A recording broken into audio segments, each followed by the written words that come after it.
She stole bread to feed her 5 daughters. The town was ready to hang her. Then a rancher with no children of his own stepped forward, offering something no one expected: mercy. The noose creaked louder than the crowd. Abigail's bare feet twitched on the wooden planks. Her hands were tied behind her back with coarse rope that had scraped her skin raw. The dusty wind tugged at her worn dress, and somewhere behind her, one of her daughters sobbed. A sharp cry, small and high and barely more than a gasp. Lottie, the youngest of the 5.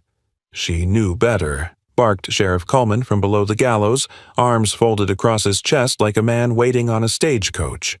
Ain't no excuse for theft, bread or not. She's got 5 little girls, someone in the crowd murmured. Couldn't we? Coleman snapped his head around. Then let that be a lesson to every mother in this county. The law don't bend for beggars. Abigail kept her chin high, her jaw set, though tears ran freely down her cheeks. She wasn't crying for herself. The worst had already happened the moment they'd ripped her daughters from her arms and told her she'd hang before sundown. No defense, no trial, just one missing loaf of bread and a town tired of poor mouths. The plank beneath her boots shifted. She glanced sideways. Pastor Henley stood pale-faced, Bible clutched, mouth moving without sound. Behind him, the girls were penned in a wagon cage, 5 tiny heads barely above the railing. Ellie, 12, May, 10, Ruth, 7, Clara, 5, and baby Lottie, barely 3, clinging to Ellie's sleeve. "I'm not sorry," Abigail whispered. No one heard. The executioner stepped forward, hand on the lever, and then a voice, quiet but firm from the edge of the crowd. "I'll take her." It wasn't shouted, wasn't dramatic, just spoken like a man offering a mule at auction. Heads turned. Sheriff Coleman's eyes narrowed. The speaker pushed through the crowd, slow but steady. A tall figure, hat low, flannel shirt faded from sun and work. His name was Silas Boone. Every man knew him. Owned the cedar mill just beyond the ridge. Lived alone in that big timber house since his wife passed 8 winters ago. No children, no kin. "She broke the law, Silas," Coleman warned. "Ain't no adoption paper gonna fix that." Silas kept walking. His boots scuffed the dirt beneath the gallows. "Then consider it a debt paid. I'll settle what she owes. Bread, rope, time spent." His voice remained calm. "You want to teach the town a lesson? Let the lesson be that mercy feeds more mouths than punishment ever has." Whispers rose through the crowd like grass in wind. "She stole." Coleman pressed. "She's already paid more than any thief in this town ever has." Silas stopped just below the platform. "She has 5 children, Sheriff. You hang her, you make orphans. You really want that?" Coleman looked to the preacher. "We agreed." Henley's hands shook. "God forgives. We should too." "I don't forgive," Coleman muttered. "You don't have to," Silas said. "But you don't get to play God neither." Another beat. Then silence. Sheriff Coleman stared up at Abigail. "You sure you want this man speaking for you?" Abigail swallowed. "I don't know him, but he didn't stand quiet and watch." Her voice cracked. "That's more than most." The rope was cut. She collapsed to her knees the moment it loosened, breath jerking into her lungs like a fish pulled from water. Silas offered a hand. She didn't take it at first, just stared at it. Dirt-stained fingers, thick palm, the hand of a man who worked alone, far from people. She put her hand in his. He pulled her up. They said nothing more as the girls were released from the cage. Ellie flew to Abigail first, arms around her waist. May came next, burying her face in the folds of Abigail's skirt. Ruth and Clara pressed against her hips, and little Lottie clung to her leg, whimpering. Silas waited. The townsfolk began to disperse, muttering about justice and mercy, about lines being blurred and whether Silas was a fool or a saint, But no one followed as he led the small family toward his wagon. They moved like shadows behind him. 6 hungry, frightened shadows trailing a man who hadn't spoken more than 20 words. The ride back to his ranch was silent, save for Lottie's soft hiccups and the creak of old wheels. The land rolled wide and green beneath the dusk. As the sun dropped low, Silas pulled the wagon beside a cedar grove.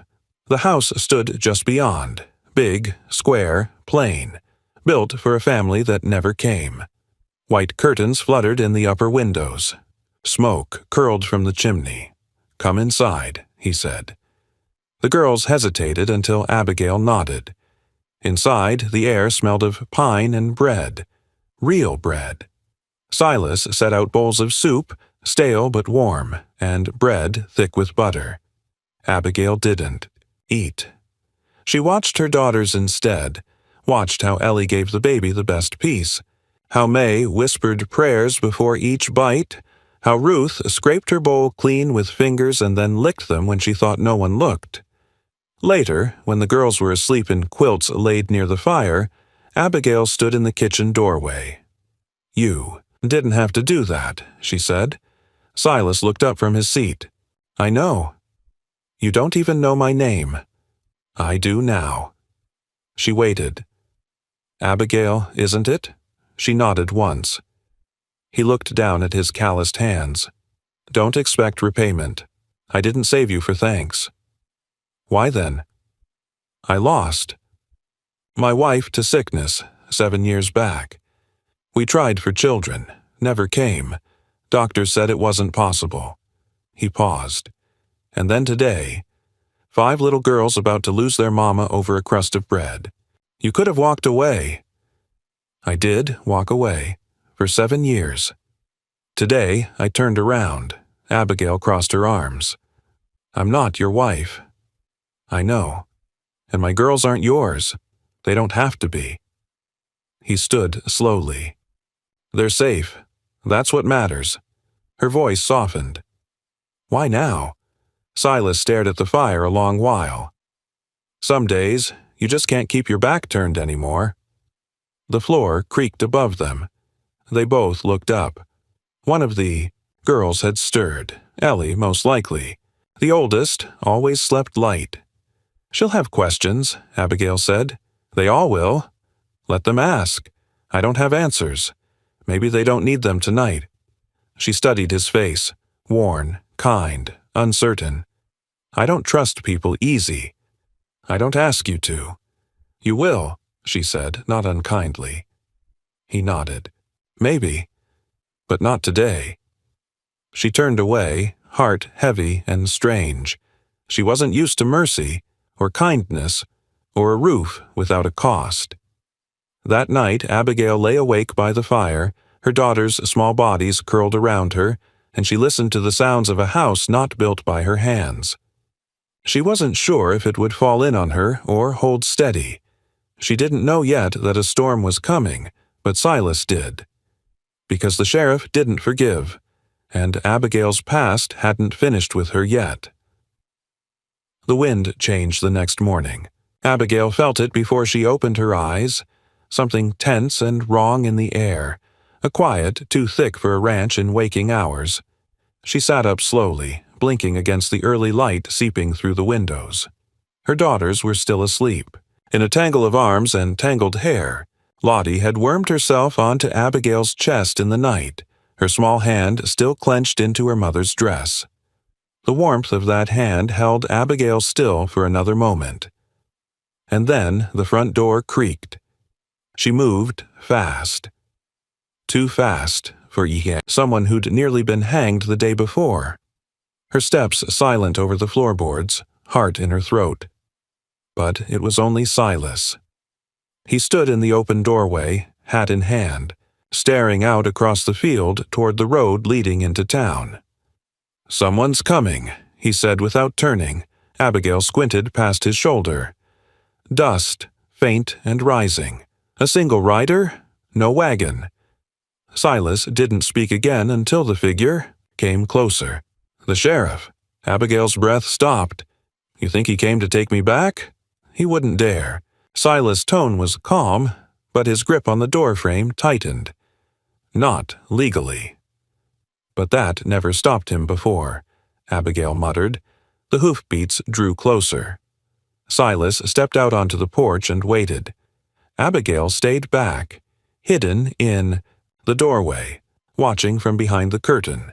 Sheriff Coleman didn't dismount.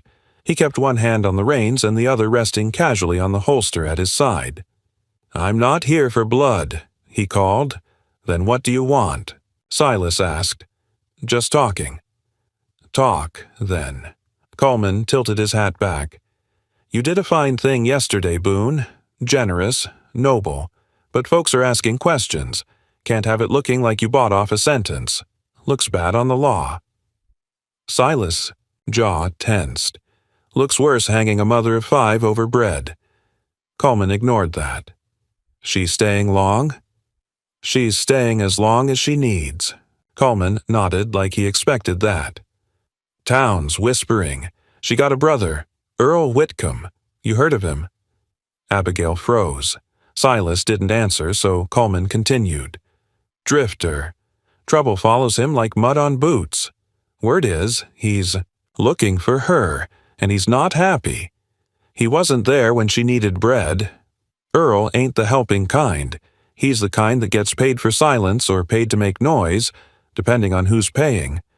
Silas took one step down. The porch. "Is that a warning?" "It's a fact." The sheriff's eyes flicked to the house behind him. "You've got 5 girls in there, 1 woman, all under your roof. You really think that'll go quiet?" "I don't care about whispers." "You should," Coleman said flat, "because some men whisper with fists." He turned the horse and rode off without another word. Abigail stepped out onto the porch. "You knew about Earl?" Silas asked, still watching the dust trail disappear. She hesitated. "He's not my brother by blood. He was my late husband's cousin. He stayed with us sometimes. After Henry passed, he lingered. I never asked him to. He got into drink, debt, trouble.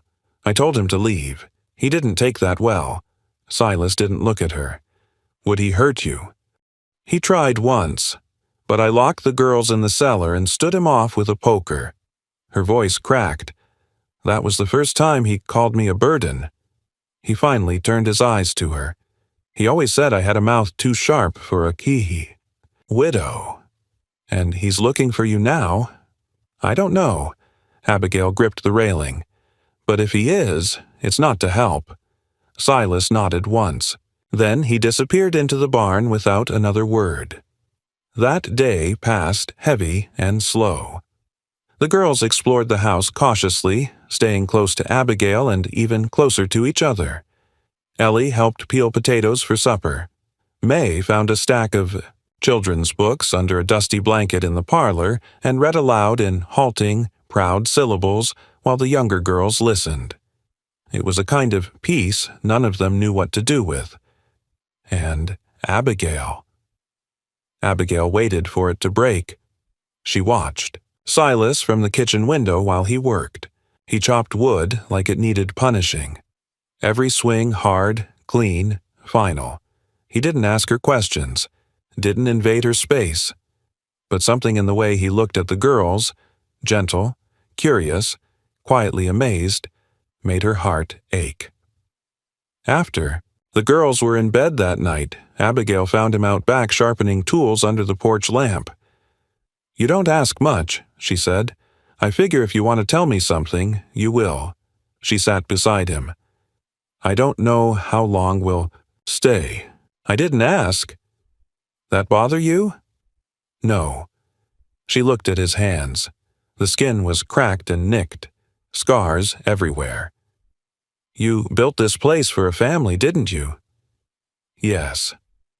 And then she died. Silas didn't flinch. "We tried for 8 years. Doctors said it wasn't her, wasn't me, neither. Just life, they said. A string of no's. I'm sorry," he nodded. "So was I." They sat in silence, the wind rustling the trees overhead, insects humming in the tall grass. Abigail closed her eyes. "I thought about taking the rope in my own hands," she said quietly, "before they did it for me. Not because I wanted to die, but because I didn't want my girls to see it happen." Silas didn't answer. He just set down the whetstone and reached into his coat. He handed her something small, wrapped in cloth. She opened it carefully. It was a carved figure, a cedar bear, smooth and simple. "For Lottie," he said. "She cried the whole ride here." Abigail swallowed hard. "You made this?" He nodded. "You don't even know her." "I know enough." She needed something to hold. Tears filled Abigail's eyes. "She won't call you Papa, you know," she whispered. "None of them will." "I don't need them to, but they'll love you if you're not careful." He looked up at her. "And you?" "I don't know yet." She stood and went back inside, hand still holding the carved bear tight to her chest. 3 nights later, Earl arrived. They heard the horse late. Too late. Silas was already asleep in the loft above the barn. The girls were spread out across the floor, soft breaths rising and falling in the dark. Abigail had just finished the dishes when the knock came. Slow, loud, and deliberate. She froze. Another knock, then a voice. "Abby, that you in there?" She turned to the kitchen drawer, pulled the small knife from inside. The voice came again, more amused this time. "Come on now, you gonna pretend you don't remember me?" She stepped toward the front door but didn't open it. "Go away," she said. "Now that's not very hospitable." "I said go. You ran off with 5 kids and left me to clean up the mess. I lost a lot of money looking for you. I didn't take a cent. You took my time, my patience, my kindness." He banged the door harder. "I want what's mine. They were never yours. You needed help, and I gave it. You drank up our food and scared my girls." "You owe me," Earl snarled. Silas' voice cut through the night. "She owes nothing." Earl turned. "You Boone?" Silas had come from the barn, shotgun slung casually in both hands. "This is my land," he said quietly. Earl stepped back, hands raised. "I don't want trouble. Then ride out now. Before I make this memory permanent." Earl sneered. "You think you can keep her safe? She's just another mouth." Silas didn't answer. He aimed the shotgun toward the moonlit. Ground beside Earl's feet and fired once. The earth exploded in dust and noise. The horse reared. Earl stumbled. "I said go." He did. The next morning, Abigail made breakfast with trembling hands. The girls didn't notice. They laughed over burnt eggs and too much salt, but Silas did. He took her hands in his and didn't let go. "I've handled worse men," he said. "So have I," she whispered. "Not anymore." That day, Lottie sat beside Silas while he carved, and when Abigail passed by the porch an hour later, she heard the child's soft voice say something that stopped. Her breath, "Papa, can you make me a rabbit next?" Silas froze. Then he nodded. "Of course, baby girl. A rabbit it is." The days that followed stitched themselves into something fragile but real. There were no declarations, no promises, just daily choices. 5. Little girls trusting more, a mother watching her own heart soften, and a man long buried under loss coming slowly, reluctantly back to life. The morning after Earl's visit, Abigail found Silas already in the field. The girls had slept soundly, for the first time in weeks, and she'd allowed herself a few moments to lie still and feel the warmth of a safe roof. But by the time she walked out with a pail of fresh water, Silas had already mended the back fence and moved on to splitting wood, shirt soaked through with sweat. "I told you I'd help," she said. "You are helping," he replied without turning. "They're still sleeping, aren't they?" She nodded. "They didn't wake once." He drove the axe down hard. The log split clean in two. "Then that's worth more than swinging an axe." "I meant to ask." She set the pail down. "Do you think Earl will come back?" Silas paused. "Men like that don't forget insults, or bruised pride. But would he risk another visit?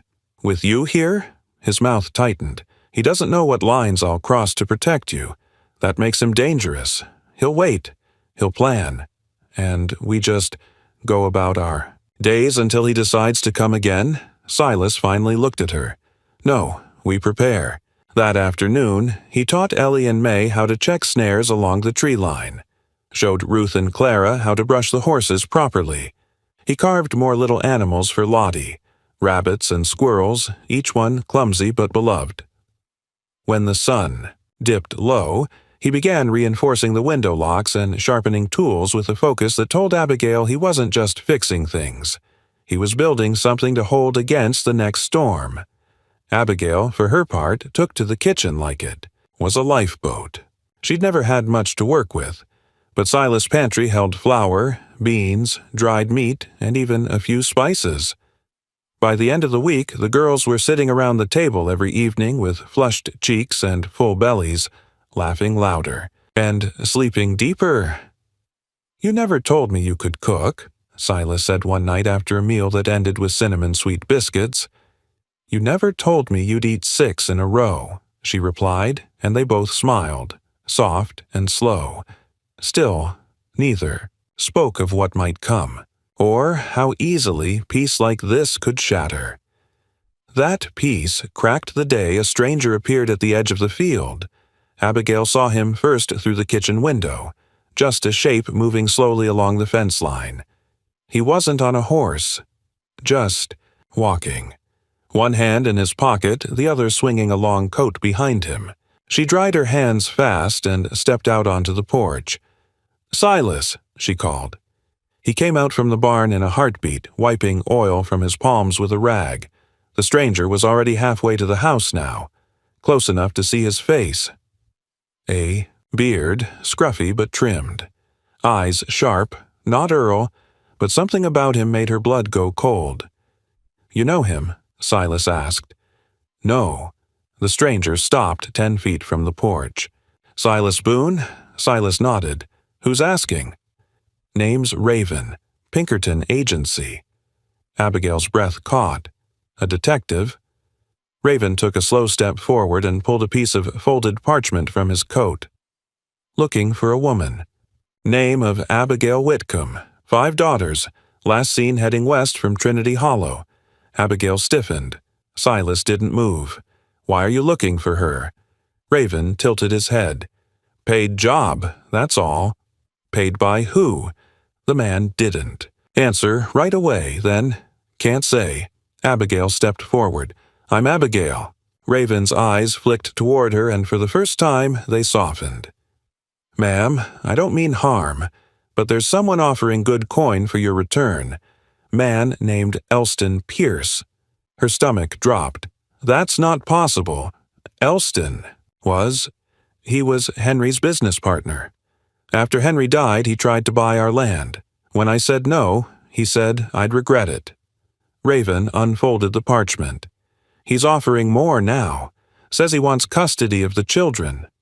Silas stepped down from the porch, slow but steady. "On what grounds?" "Says they're not safe with their mother."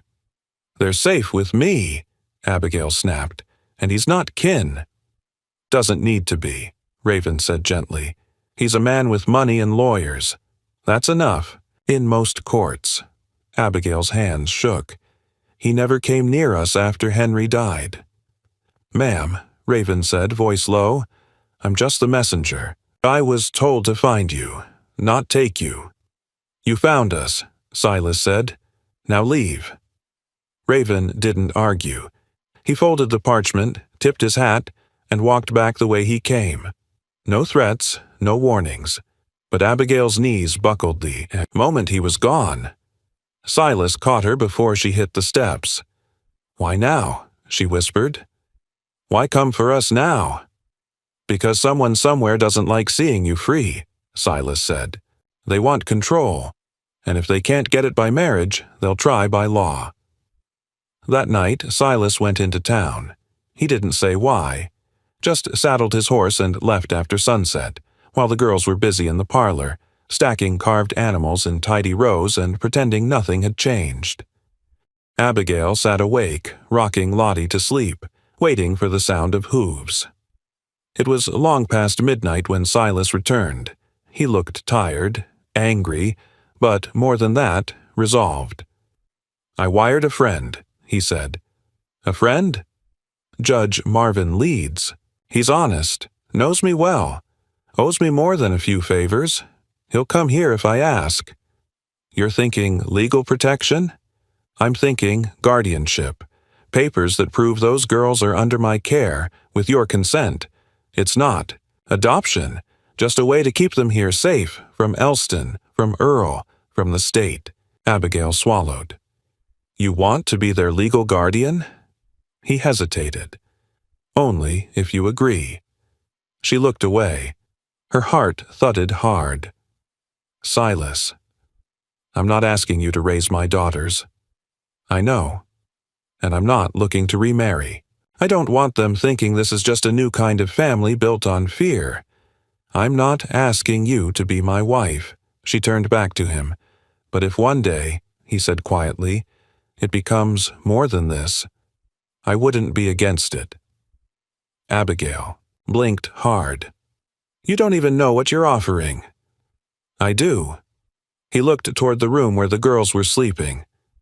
"I know it because I feel it every time one of them laughs. Every time one of them says my name like it's supposed to belong here." She stepped closer. "And if Elston comes here in person, I'll make sure he doesn't leave satisfied."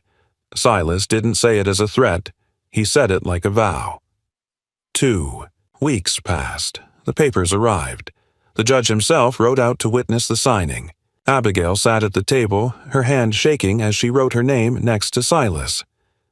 Ellie, standing nearby, whispered to May, "Is this what it means when someone becomes yours?" "No," May whispered back. "I think it's what it means when you become theirs."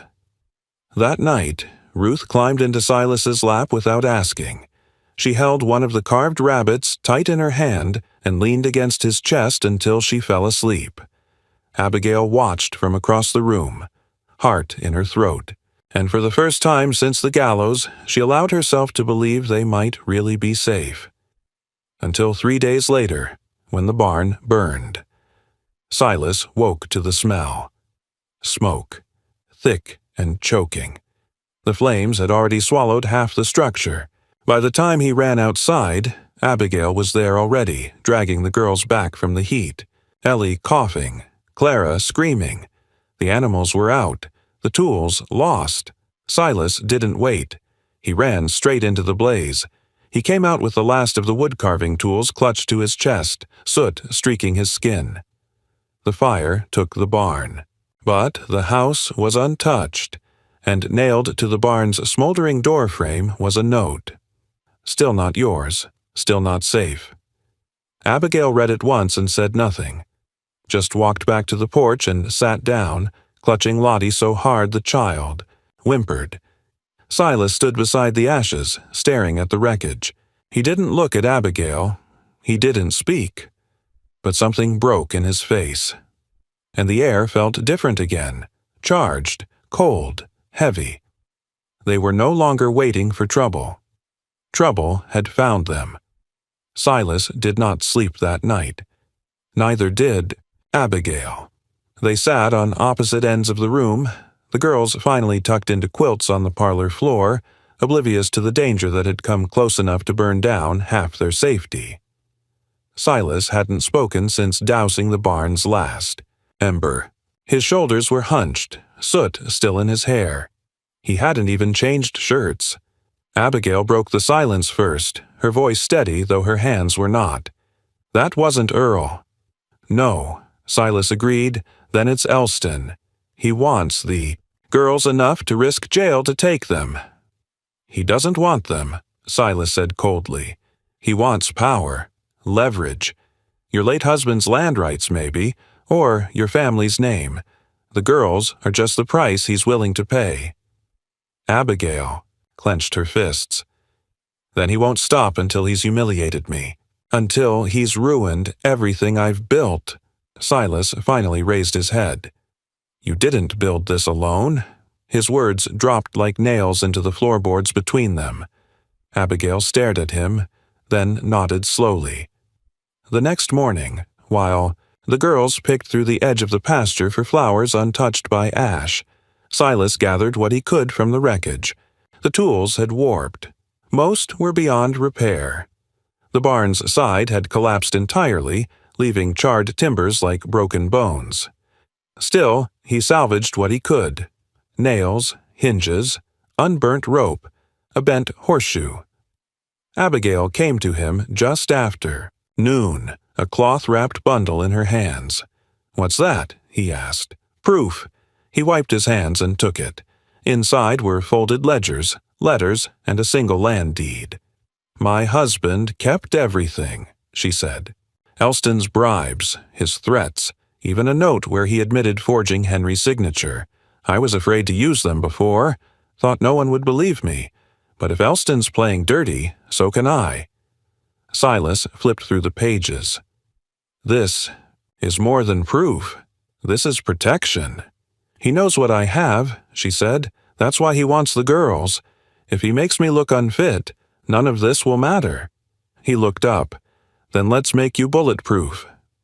That night, Silas rode back into town. Again, he didn't ask permission. He just left with the papers tucked safely in his coat and returned with a name: Evelyn Trask. "She's a lawyer," he explained to Abigail when he returned after dusk. "Used to be a schoolteacher.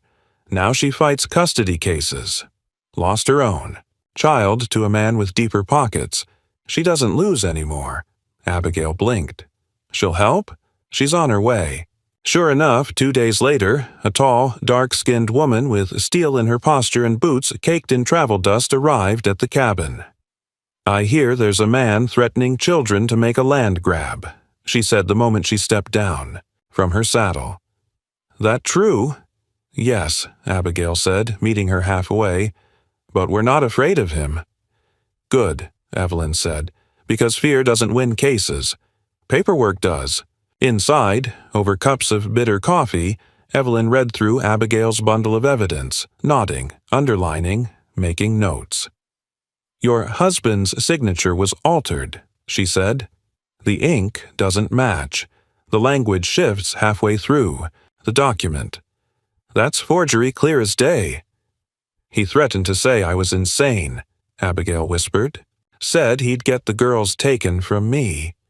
"He won't," Evelyn replied calmly.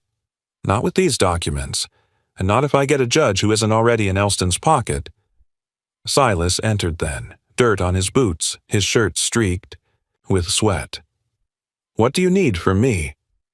"Character witness," Evelyn said. "Proof you've provided shelter, food, stability. The guardianship forms help, but I'll need testimonies from your neighbors." "I don't have many," Silas said. "Then find the ones you do," she replied, "because Elston's not going to wait. He's going to hit fast." That night, Silas rode out again, this time to the far corners of the valley, to a widow who'd once bartered lumber with him, to a farmer whose child Silas had rescued from an icy creek last spring, to every person who'd ever seen his quiet kindness and could speak it into record. By the end of the week, Evelyn had 8 signed statements and a court date. But Elston moved first. He sent men. They came at night, 3 of them on horseback, faces wrapped in bandanas, fire in their hands. Silas heard them before they struck, the crunch of hooves across gravel, the hiss of a torch being lit. He didn't wake Abigail. He didn't shout. He grabbed the rifle, stepped onto the porch, and fired into the air. "Don't think," he called, voice ice, "that this house is undefended." The horses reared. One of the men dropped his torch, the flame hissing out in the dew-soaked grass. They didn't answer, just turned and rode off. But the message was clear. Elston wasn't playing games anymore. Evelyn came out onto the porch, behind him. "That changes the case," she said. "Now we've got intimidation. I can use this." Abigail joined them a moment later, her daughters clinging to her legs, silent, wide-eyed. "You saw them?" she asked. Silas nodded. "Didn't see their faces, but they're cowards. Hired fists." "Then he's scared," Evelyn said. "Desperate. Men make sloppy choices. We can use that." The next morning, they rode into town. All of them. Abigail didn't want to. She hated the idea of exposing the girls to eyes and whispers and stares. But Evelyn insisted. "You need to be visible," she said. "A mother. Present. Calm. Capable." And so Abigail dressed each girl in their best, fixed their hair, and rode beside Silas in a borrowed wagon. Evelyn rode ahead on horseback, shoulders straight, head high. People stopped to stare. Murmurs followed them from one end of the street to the other. "Is that her? Didn't she steal bread?" Heard Boone took her in. 5 girls, imagine that. They made it to the courthouse without incident. Judge Leeds met them at the door, his white beard trimmed and his eyes sharp with suspicion. But when he saw Silas, he softened. "You came a long way from nailing shutters for pennies," he said. Silas just nodded. "This family's worth more than gold." The courtroom was small, intimate. Evelyn presented the documents with crisp authority. Abigail spoke quietly when called, answering every question with calm honesty. "I had nothing," she said. "But I never stopped being a mother." Silas took the stand next. He said even less. "They needed help. I gave it." "Why?" the judge asked. "Because I knew what it felt like to be needed and not have anyone answer. And the children. They're not mine by blood, but they're mine in all the ways that count." Evelyn gave her closing argument without notes. "This is not about poverty or property," she said.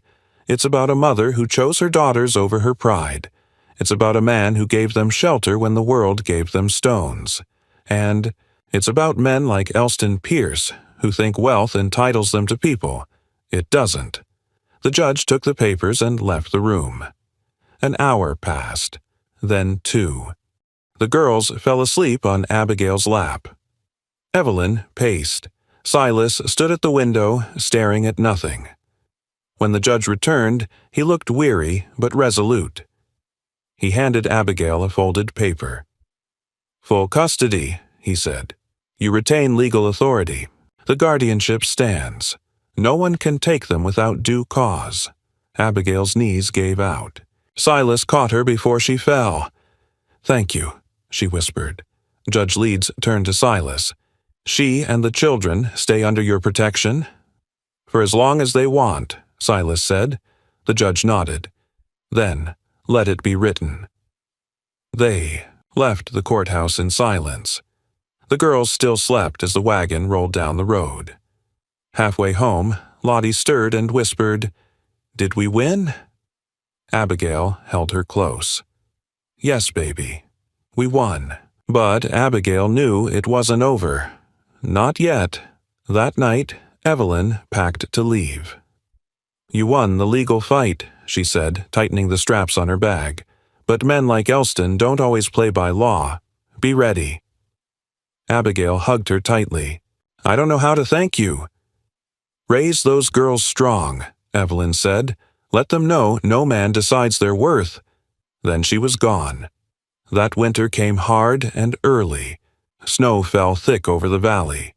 The cabin roof creaked under weight. Silas reinforced the windows, repaired what he could. The girls learned to knit, to trap rabbits, to tell stories in the candlelight. Abigail found peace in moments. A fire crackling, Clara singing off-key, Ruth falling asleep with her feet on Silas's lap. But always she waited. Waited for the knock. The letter. The next attack. It came not with fire, but with ink. One morning, a courier arrived with a sealed envelope. No return address. Inside was a photograph, grainy, blurred, but unmistakable. It showed the cabin, from the tree line, watching, and on. The back, one sentence scrawled in crude ink. "Next time, I won't miss." Silas stared at the photo, then at Abigail. "I'm done waiting," he said. "Next time, we end this." Silas didn't speak again for the rest of that day.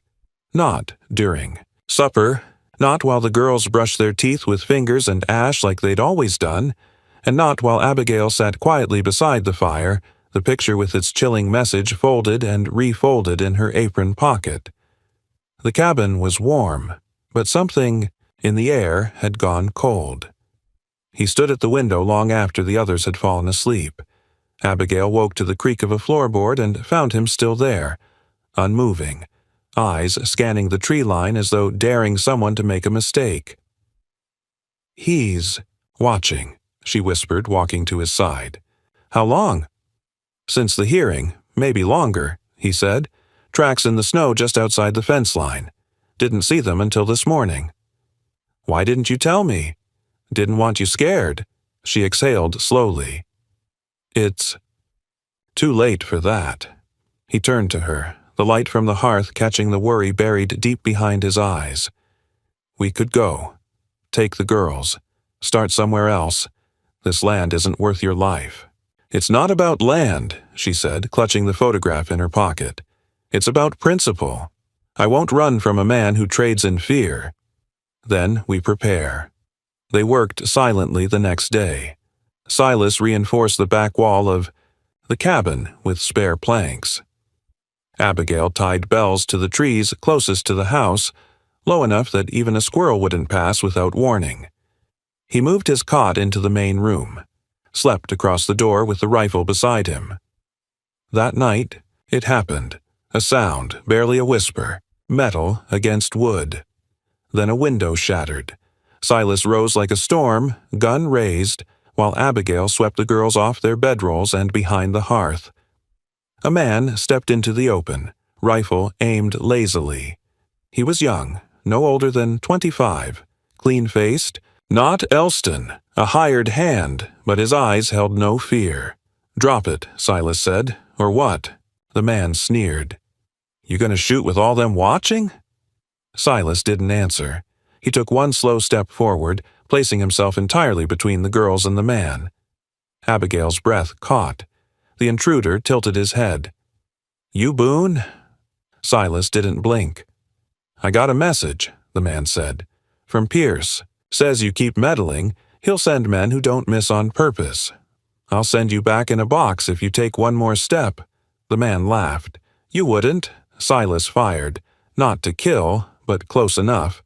The bullet shattered the floor, beside the man's boot, and in the next second, Silas was on him, dragging him by the collar out the broken door and into the snow.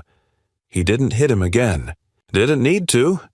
"You tell Elston," he growled, shoving him hard into the snowbank. "This isn't a woman he can frighten, and these girls aren't his bargaining chips. I see you again. I don't miss either." The man fled, coat flapping. Behind him, boots sliding across frozen mud. Inside, the girls hadn't cried. They sat curled together, Ruth clutching Clara's hand, Lottie wide-eyed but silent. Abigail held them close. No one slept the rest of that night. By morning, they had a plan. Silas, Abigail, and the girls rode out together.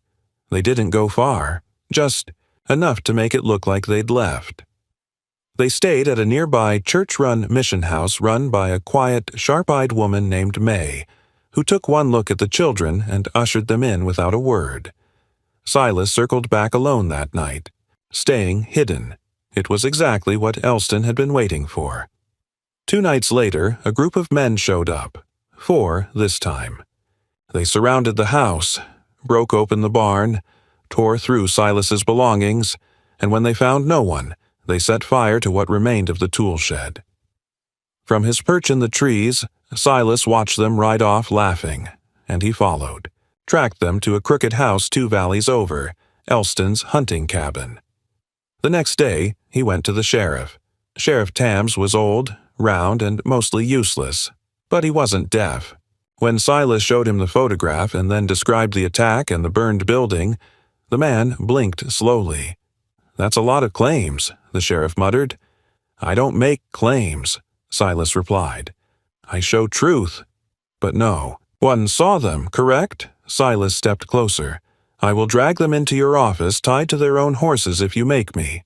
That got Tams moving. By the following afternoon, with Evelyn Trask once again summoned by telegraph, the sheriff rode with 2 deputies to Elston's cabin. They found the youngest of the 4 attackers nursing a burned hand and more than a few loose lips. The rest came out under pressure. Elston had paid each man double to either run Abigail out of the county or make her look insane enough to lose custody. It was enough. He was arrested that night. News spread fast. By the time Abigail and the girls returned to the cabin, neighbors who had never so much as waved before now nodded respectfully, their eyes warm. It wasn't over, but it was turning. And still, Abigail didn't feel safe. She spent nights standing, at the window the way Silas once had. Her hands moved without thinking, mending torn sleeves, trimming kindling, but her mind never rested. She was so quiet one evening, Silas finally sat beside her and said, What are you waiting for? For the next man, she whispered. There is no next man. There's always a next one, Silas.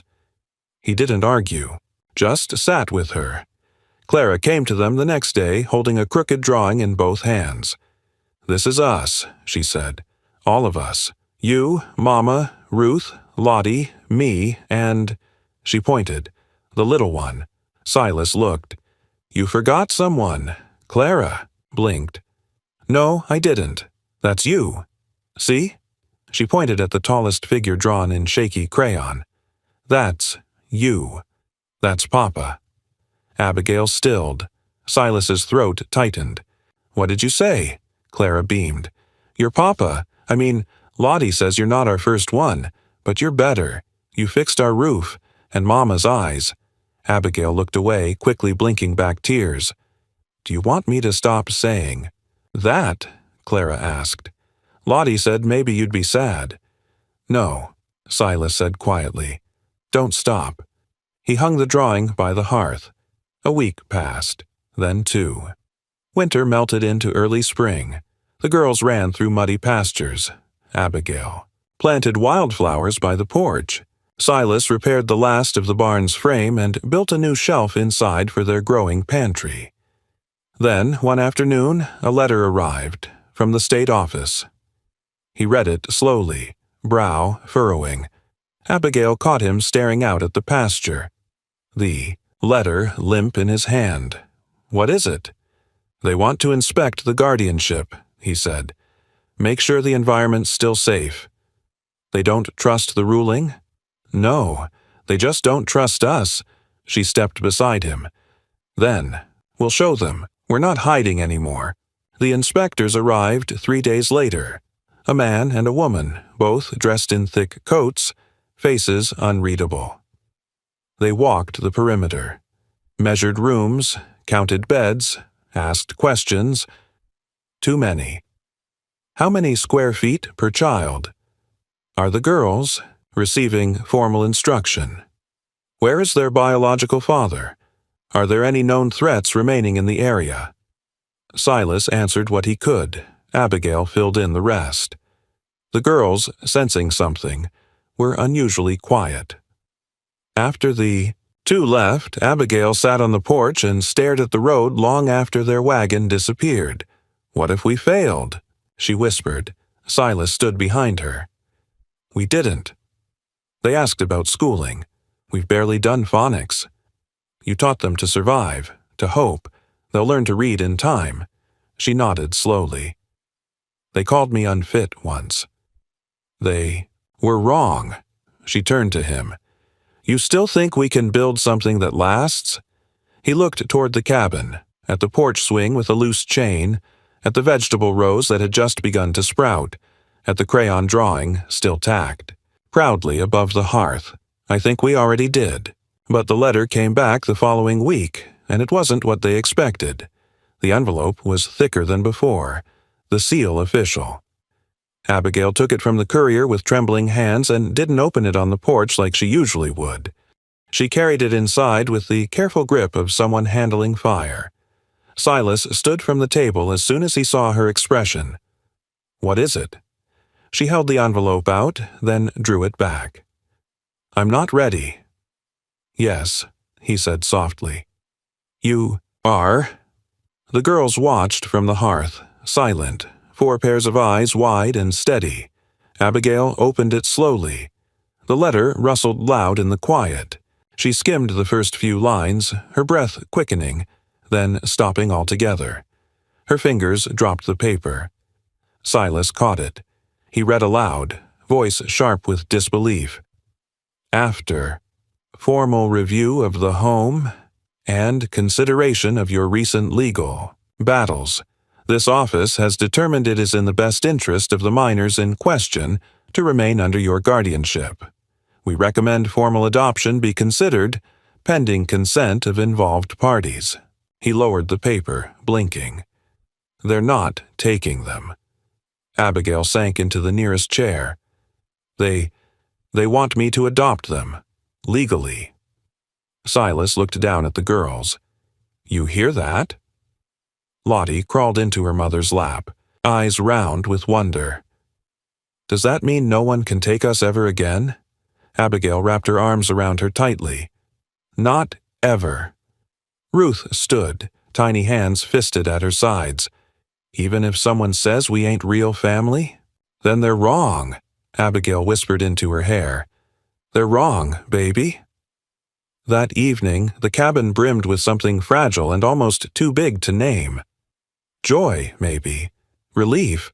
Or simply a kind of quiet wholeness they hadn't dared imagine. Silas didn't say much. He stayed near the fire, oiling the old rifle like it was habit more than necessity. But something about him had shifted. A judge in town signed the papers, stamped them, and looked up with a kind expression. "They're yours now. Forever." Abigail nodded, eyes wet. Clara held Silas's hand tightly as they left the courthouse. "So what now?" she asked. Silas smiled. "Now we go home." They returned to a cabin full of spring. Wildflowers lined the windowsills. The vegetable rows were thick with promise. And inside, 4 girls laughed louder than the wind.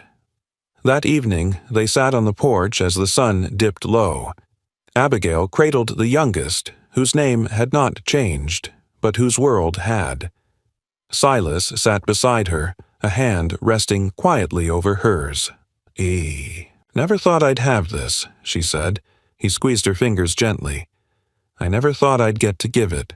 The crickets began to chirp. The wind shifted through the trees, and from somewhere deep in the heart of the home they'd built, not from stone or wood or paper but from grit, grace, and second chances, a voice rang out. "Papa, come inside. You promised you'd read tonight." Silas rose slowly, turned to Abigail, and smiled. "Shall we?" She nodded. They went in together. The fire was already burning low when Silas took his seat near the hearth, and all 5 girls squeezed close around him like roots finding their way back to the same old tree. Abigail stood in the kitchen for a moment, watching, just watching. How Clara curled her legs across Silas's lap without asking. How Ruth leaned against his side like she'd always known he'd be there. How Lottie corrected his storytelling whenever he skipped a sentence. Even how the youngest, barely speaking in full words yet, babbled the rhythm of the tale before he said it. It wasn't just a bedtime story. It was trust. It was healing. Abigail leaned against the doorway, arms crossed loosely, heart full in. A way she didn't quite know how to name. They had made it, not to something perfect, not to something untouched, but to something whole. When the girls finally fell asleep, their tiny arms wrapped around each other in the loft like puppies in a basket, Silas came to stand beside her. He didn't say anything. He just slipped his hand into hers, quiet, steady, warm. Later that night, she sat up in bed, woken not by fear or memory or aching thoughts, but simply because the night was still, and she wanted to see it. She stepped outside, barefoot. The porch wood cool under her feet. The stars were out in full, a velvet sky lit with 1,000 watchful eyes. Silas followed soon after, a blanket around his shoulders, hair tousled. "You all right?" he asked, voice sleep-worn. "I was thinking," she whispered, not looking away from the stars, "about what comes next." He stepped behind her, arms encircling her waist. "We could get more chickens," he said. She laughed softly. "Or fix the east fence," he added. "I meant long-term." Silas was quiet. Then, "You want to talk about marriage?" She turned, slowly, startled. "Do you?" He shrugged, his eyes never leaving hers. "I'm living it already." Her breath caught. "Every morning I wake up and see you brushing Clara's hair or warming up the stove," he said. "Every night I hear your voice singing them to sleep. That's more marriage than any preacher ever gave me before." She searched his face. He didn't flinch, didn't fidget. "You want it written down," he added. "I'll take you to town tomorrow. We can stand in front of the whole courthouse and tell them. Tell God, too, if you want." Her throat tightened. "Do the girls, do they need it? They need a roof that doesn't fall in. They need warm food and gentle hands, and they need to see a man love their mother in the open." She nodded, slowly. He kissed her forehead, soft as breath. "Then we'll do it." They married at the mission chapel the following week. No fanfare, no frills, just Silas in his cleanest shirt and Abigail with a braid down her back, and 5 little girls wearing dresses too light for the cold but grinning like their cheeks would crack. May, the mission's caretaker, stood behind, them as witness, blinking back tears she pretended weren't there. "I now pronounce you man and wife," she said gently, folding her old Bible closed. "You may kiss," but Silas had already done it. Afterward, they walked back to the cabin together, the girls running ahead and leaving flower petals in their trail, gathered from every roadside bush they'd found along the way. Clara turned, once looked at them holding hands and called out, "You look happy." "We are," Abigail called back.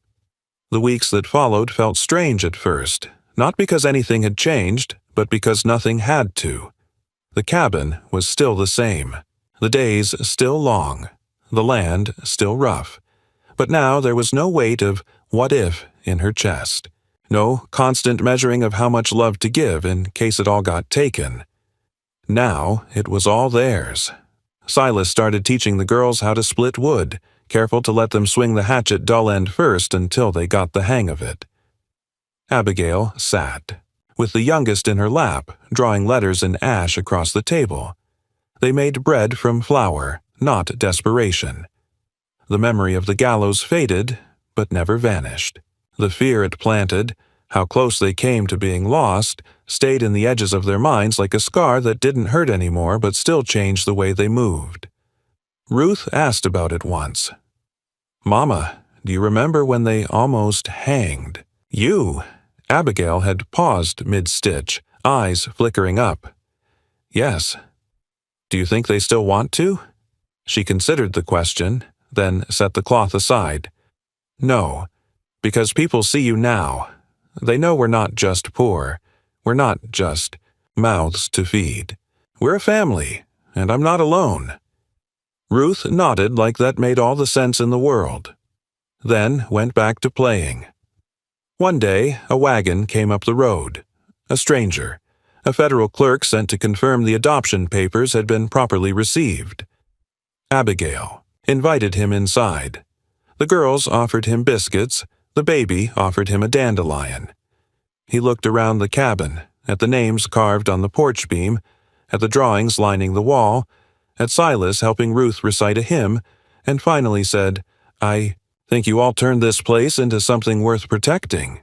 He left not long after, his notebook full but his questions few. Then came a letter from the county, a quiet apology tucked between official words. Elston had been convicted of conspiracy and was barred from any future custody challenges. He would serve 10 years minimum. It didn't erase what he did, but it let them breathe. That evening, Abigail walked the edge of their pasture, the baby asleep against her shoulder. She watched the sun dip low, casting gold over everything they owned. It wasn't much, but it was more than she'd ever dreamed she could have again. She thought of the day she'd been dragged through the town square, her arms wrenched behind.